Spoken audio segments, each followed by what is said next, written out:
I'm here to introduce a very dear friend of mine, Jamell NYT, who I met on the train singing his ass off.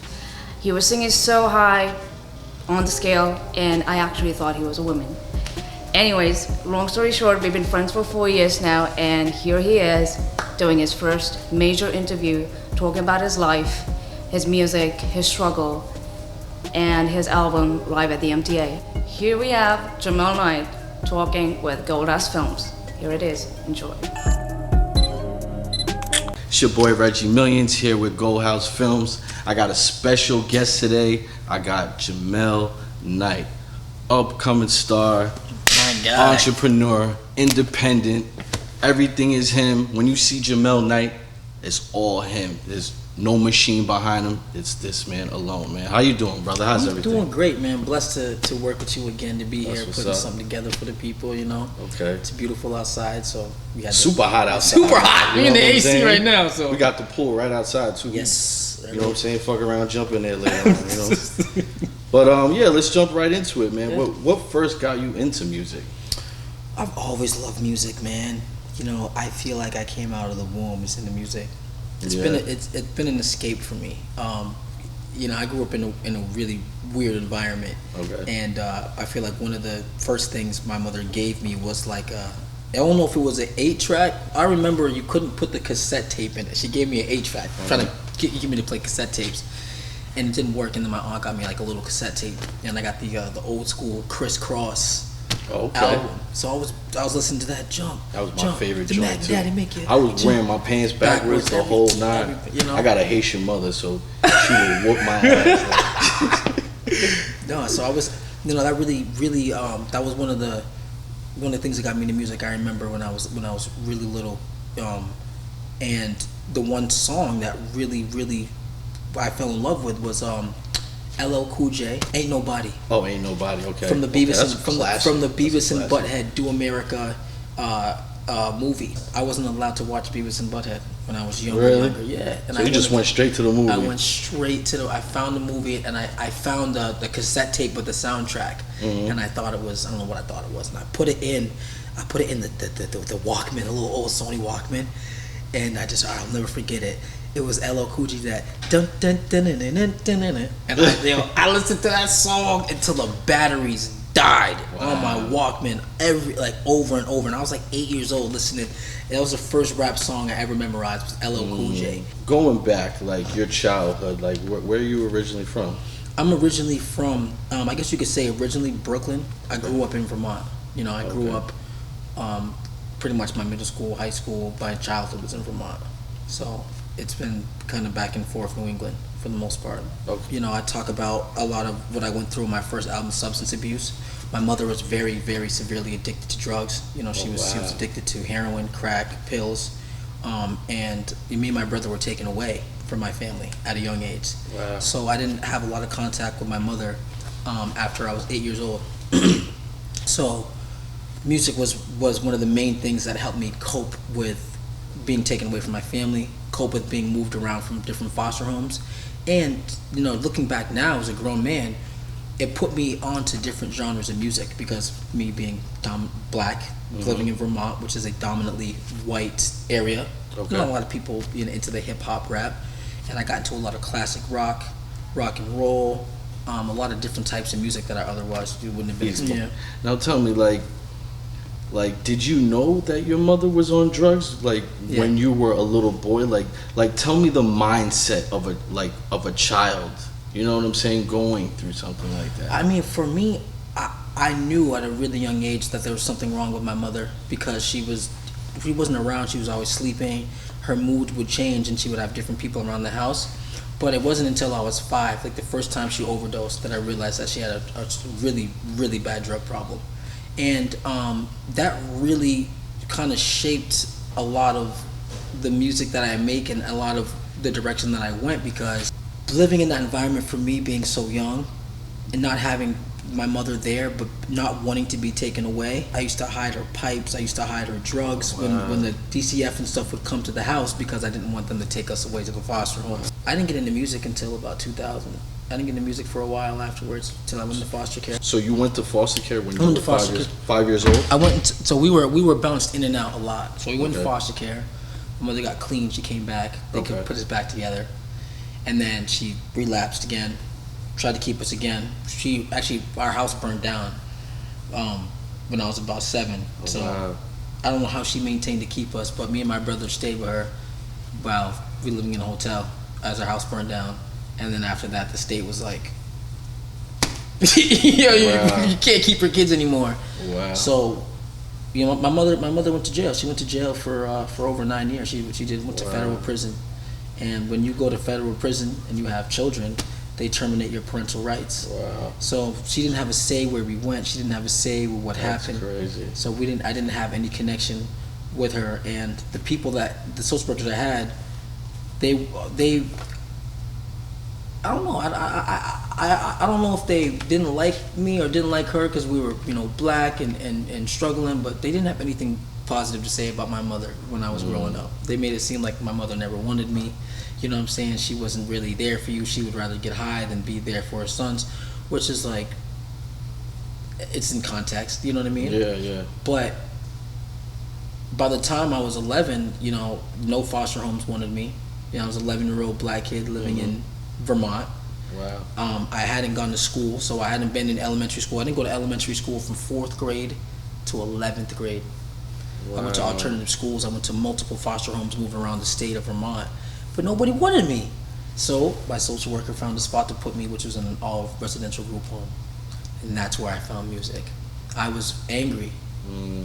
Really angry. I was really aggressive, So were you rapping at the time, or were you singing? Because so if you're angry, I'm thinking you rapping. I used to love Nirvana. Smells Like Teen Spirit. Okay. Different genre. of Different music. genre. Okay. Like when I first went into foster care, I used to listen to angry heavy metal music.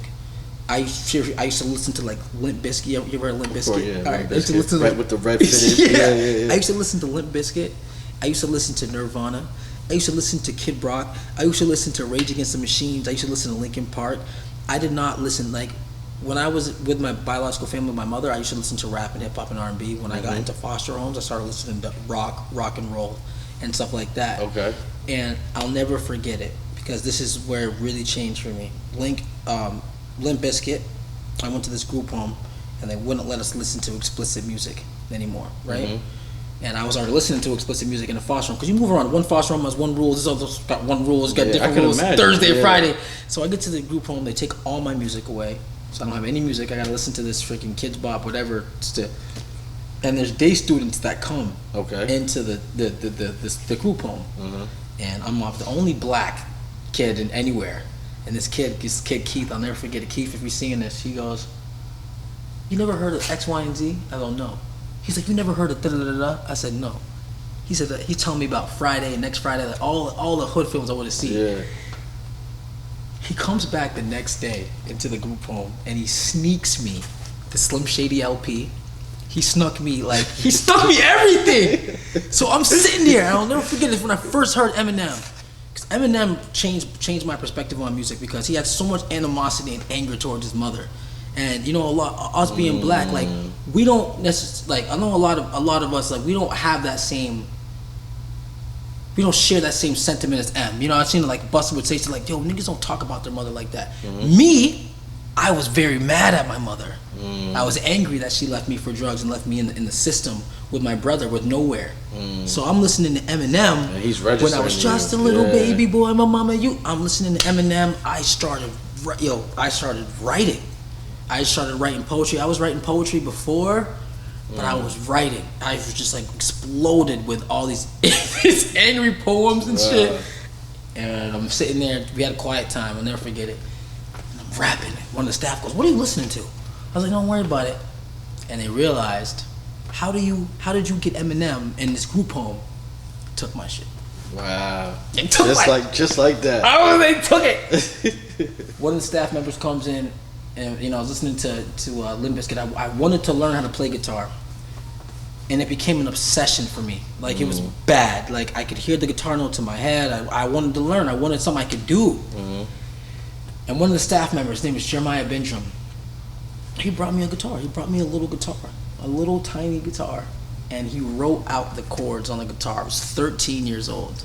And he's shredding. He's like, yo, I'm like, oh my God, like this guy's incredible playing the guitar. Yeah. He's like, yo, put your fingers on here. I'm sitting here trying to play it. I could not play it. I was so angry. I was like, I'm gonna learn. He's like, I'm gonna write down some chords for you. He wrote down the chords for me. I had the guitar in my room for months. Never played the chords. Long story short, I got kicked out of that group home after being there for years. I got kicked out. They sent me to juvenile hall. He made sure he packed the guitar for me. I'll never forget him, Jeremiah. I talked to him recently. He packed the guitar for me. So when I was in juvenile detention, I was teaching myself how to play guitar with the chords.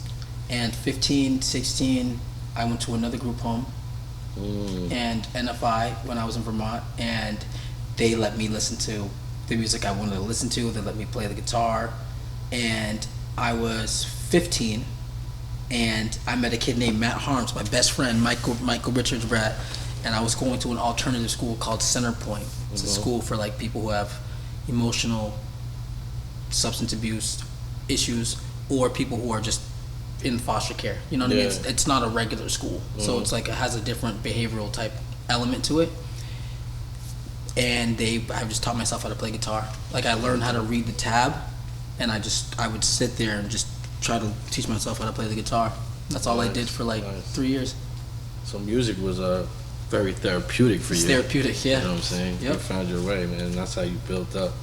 Now let's talk a little bit about Live at the MTA. Yeah. What inspired that album? Live at the MTA was literally just me telling my story about how to come up, about wanting to come up, about leaving Vermont, completely homeless, and just going to New York. I was going through your pictures and I seen you on the subway. I seen you singing in front of large crowds. I seen you interacting with people, and you know what I'm saying? And even till this day, because I seen you post it, you have people that you met on the train.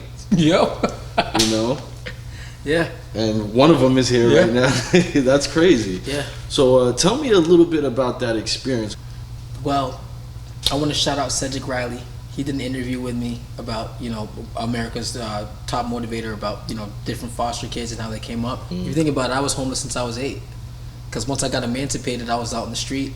I was 17, 18, out in the street. So I never really had a home.